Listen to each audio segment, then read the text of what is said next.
back again. Been a little minute, y'all, but we're talking about how to handle a 1 to 2 year plus Hoover. Okay, how do you handle that? What do you do? Okay, type of things might be going through your head when this happens. Okay, number one, don't go when a narcissist hits you back and tries to get back into contact with you on one of these random Hoovers, and it's been a while. It's been like a year or 2 years. Number one, don't panic, okay? Don't go running up there trying to call that quit hotline, Don't go try to do none of that type of thing because you feel yourself about to, have a withdrawal panic attack, okay? Keep your cool. Stay cool. It's gonna be all right. All right. Number two, at least. Don't rush to any decisions involving opening up and trying to talk to these individuals, because a lot of times when they do try to come back, it's usually like some type of an emergency. You know what I'm saying? It's, oh, something's going on. I really need to speak to you. It's important. Or I got something I want to tell you is real important. And they're banking on your curiosity and wanting to know or see what's going on to where they can get back in. So no, don't go jumping for that bait. Okay.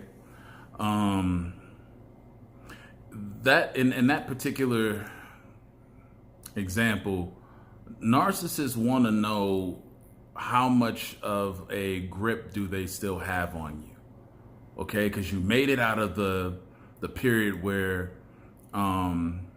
you've overcame them.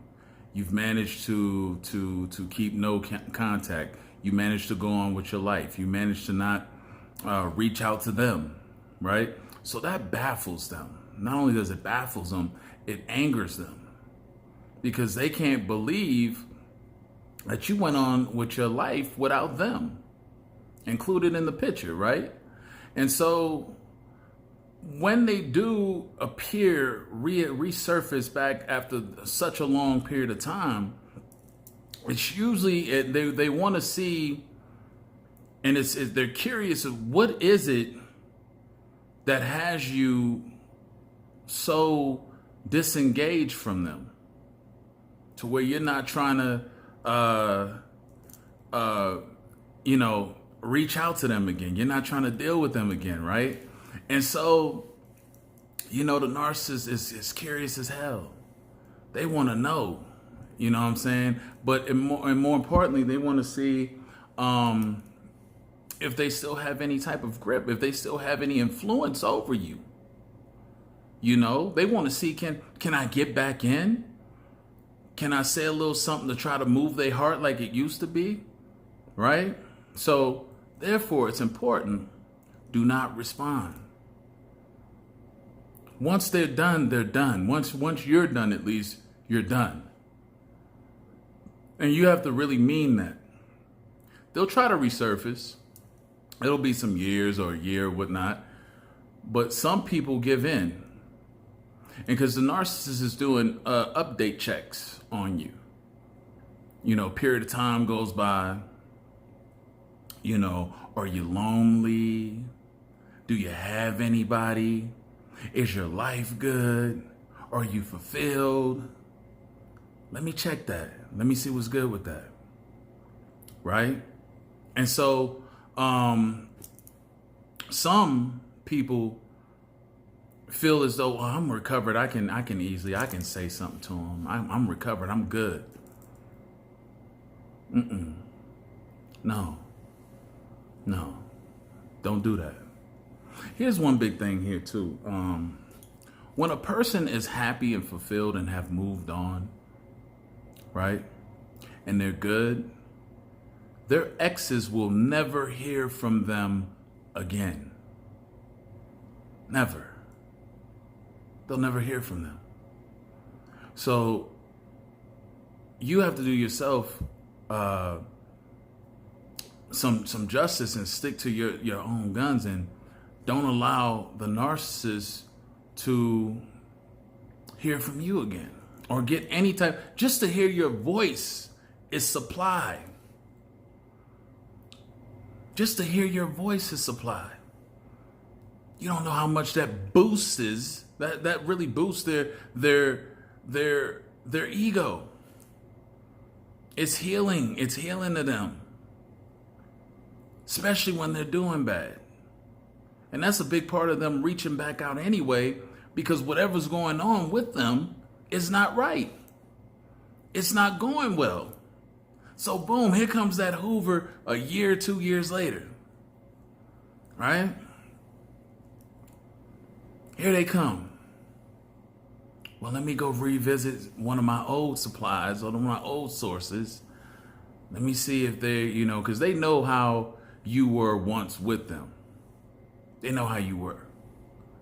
And they're banking on there being some residual feelings, floating around that they can, exploit.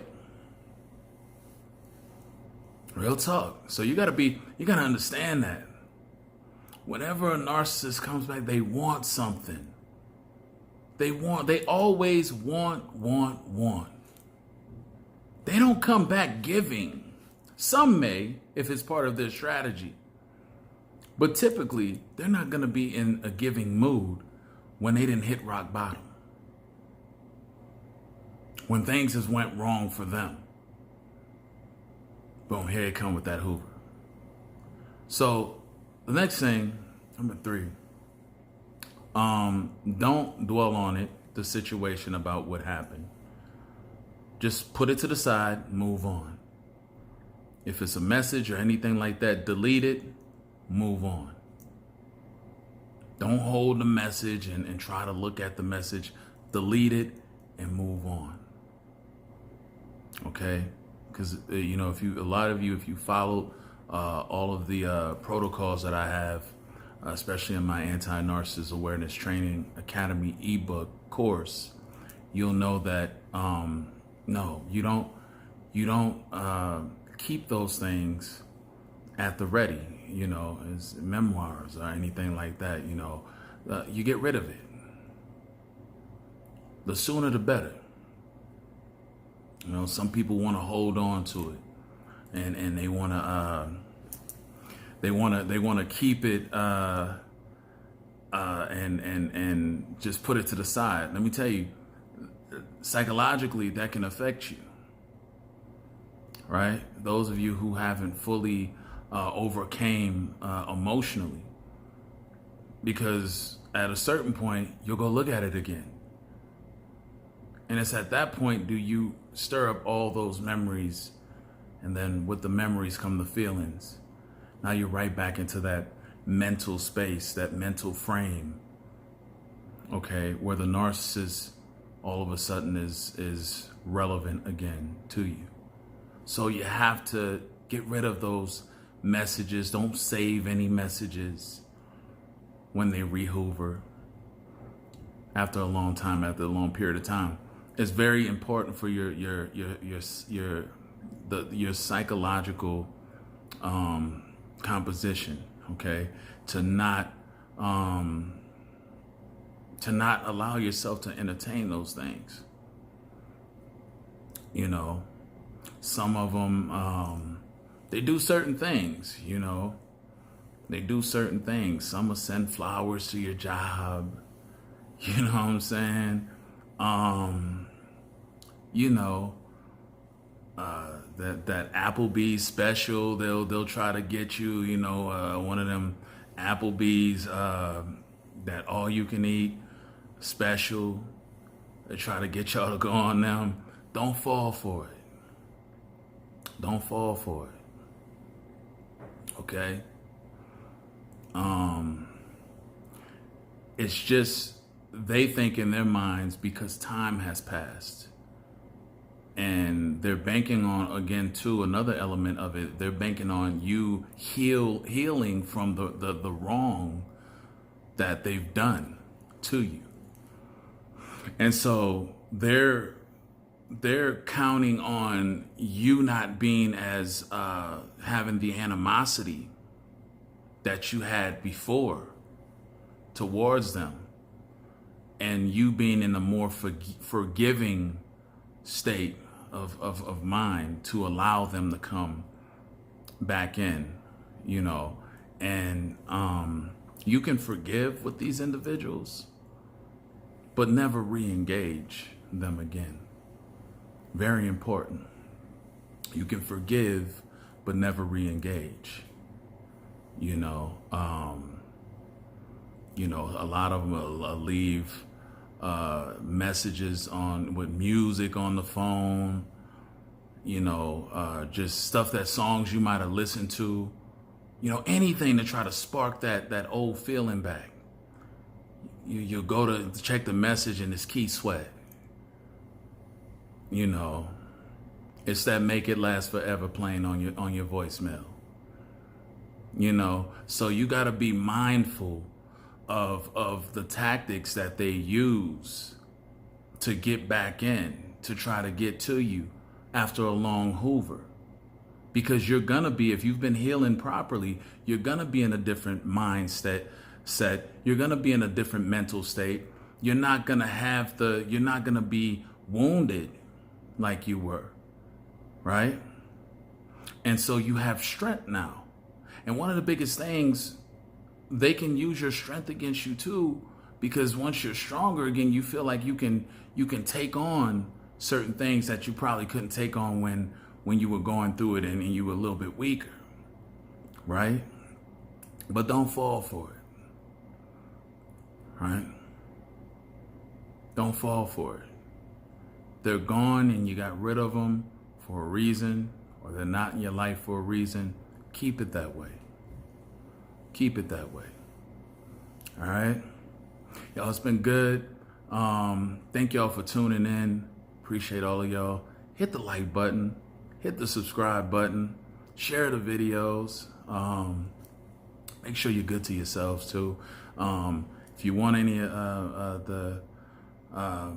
the e-courses that I have, the Narcissistic Awareness Training Academy, I'll leave all of that in the description box. You can go check that out, including my documentary, Departure of Empathy. You can go check all that out there. Till next time, y'all, have a good one. Love yourselves. Talk to you soon.